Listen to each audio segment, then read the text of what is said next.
Lectura del Santo Evangelio según San Lucas. Gloria a ti, Señor. A Isabel se le cumplió el tiempo del parto y dio a luz un hijo.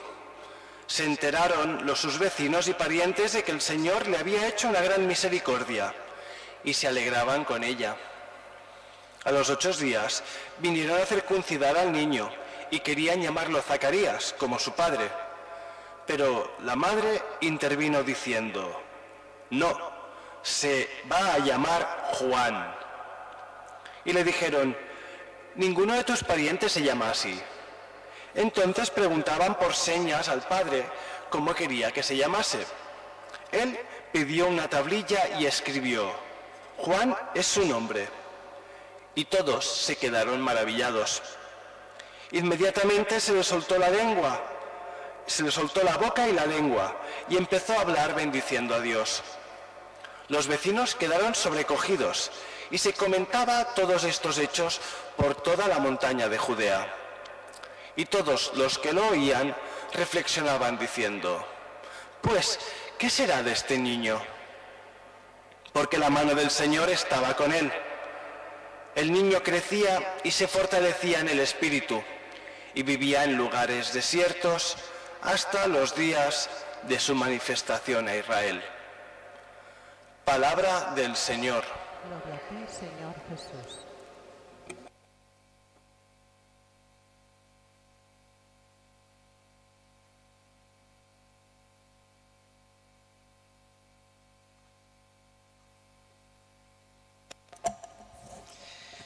Celebramos hoy esta solemnidad del nacimiento de San Juan Bautista. Y es curioso porque normalmente la Iglesia siempre celebra no el nacimiento en la tierra, sino el nacimiento en el cielo. O sea, nuestra muerte aquí, que es la puerta para poder entrar en el cielo. Sin embargo, en al menos 2 casos se celebra no solo eso, sino también el nacimiento. Uno en el cual celebramos muchísimas cosas de Jesús, lo celebramos todo. Celebramos el nacimiento, la concepción, la muerte, la resurrección, todo lo que podamos de Jesús lo celebramos. Pero también el de Juan Bautista se celebra no solo su pasión, o sea, su muerte, sino también su nacimiento. Y se celebra por varios motivos. Uno, porque es el precursor de Jesús. Y por eso, aunque precede a Jesús incluso en el nacimiento 6 meses, pues 6 meses antes de la Navidad, celebramos el nacimiento de Juan Bautista. Pero también, sobre todo, porque ese personaje clave. Lo decía mismo Jesús: no ha nacido nadie mayor de mujer que Juan Bautista. Y lo es porque es el gran profeta del Antiguo Testamento que prepara todo el Nuevo Testamento y hace parte tanto de uno como del otro. Y que es uno de los grandes personajes de la historia y de la historia también de Jesús, aunque a nosotros nos parezca poco. Y que ayudará tanto en aquella primera evangelización, cuantas veces cuando se leen los Hechos de los Apóstoles y gente que se acerca a oír a los apóstoles y que ya se consideran creyentes. Pero vosotros, ¿qué bautismo habéis recibido? Porque se ve que no son cristianos, pero están cerca. ¿Qué pasa? Nosotros hemos recibido el bautismo de Juan. Y es que Juan realmente preparó todos los caminos al Señor y aquella iglesia primitiva para que pudiese crecer y se pudiese anunciar a Cristo y Cristo pudiese realmente ser y actuar como el Mesías hasta dar su vida por nosotros. Pero hoy es especialmente esto del nacimiento, en el cual se nos pone justo después del nacimiento, a 8 días, se le daba el nombre en la circuncisión.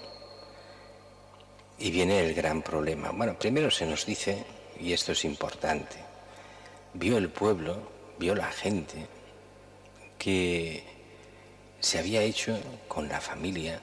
Dios había hecho una gran misericordia, dice así el texto.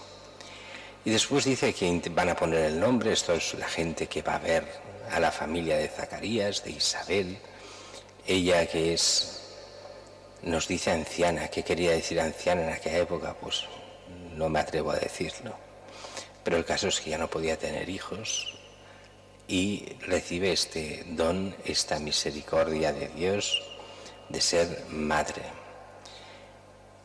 Y entonces preguntan el padre, ¿recordáis toda aquella historia que no se lo cree, el anuncio del ángel allí en el santo del templo, mientras hace el incienso de las ofrendas? Y por eso quedará sordo y mudo. Le preguntan así por señas a Zacarías, ¿cómo se ha de llamar? Porque la gente, la familia quiere llamar al hijo como el padre, Zacarías. La madre se niega, ha de ser Juan. Y será el padre que escribe Juan. Y en ese momento empieza ya otra vez, se le va la sordera, se le va la mudez, empieza a hablar normal. Y alguno diría, bueno, ¿por qué es tan importante que se llame Juan? Y en el fondo nos lo dice el mismo Evangelio, el texto que hemos leído. ¿Os acordáis? Decíamos al principio, Dios ha hecho una gran misericordia. Dios es misericordioso. Ese es el significado de la palabra Juan. Dios es misericordioso, Dios hace gran misericordia, es el mismo. Por eso es la misericordia de Dios, pero que no es solo con Isabel y con Zacarías. Es la misericordia de Dios con todo el pueblo de Israel y con toda la humanidad, para que sea el que prepare los caminos al Señor, el que prepare la salvación del mundo. Y aquí por eso hay un juego intrínseco entre María, que está allí en el nacimiento, que ha venido a ayudar a Isabel, es la que con su sí da la salvación al mundo, dándonos a su hijo. Está Isabel, está Juan Bautista y el mismo Jesús ya en el vientre de María. Todos estos forman ese principio de salvación que queda oculto, no lo saben los grandes de la tierra, no lo saben los poderosos, nada saben en Roma de todo esto, nada sabe el Sanedrín, ni la gente que se considera importante, no lo sabe nadie de los filósofos de la época, ni los poderosos económicamente. Allí, en esa casa de Isabel, está toda la salvación del mundo. Está María con Cristo en su seno, está Juan Bautista, están los padres, está todo el germen de salvación con el más importante, que es el menos visible, Jesús mismo. Y para nosotros todo eso es importantísimo, porque la salvación no es como la gente piensa, de los poderosos, los que pueden salvar al mundo, los grandes de este mundo, los que aparecen como los grandes políticos, ideólogos, ¿no? La salvación está en la gente más sencilla que sabe reconocer el misterio de Dios. Por eso de los sencillos es el reino de los cielos, de aquellos que se dejan llevar por el Espíritu Santo, que viven la gracia de Dios, esos despreciados por el mundo, pero son los que heredarán el reino de los cielos.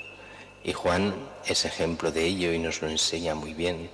Y Jesús, aquel que es la palabra, o sea, la misma palabra de Dios, Juan es solo la voz, el que anuncia a Jesús. Pero Jesús es la auténtica palabra, es la enseñanza, lo es todo para nosotros, porque es el único Señor, el Dios hecho hombre, nuestro Salvador.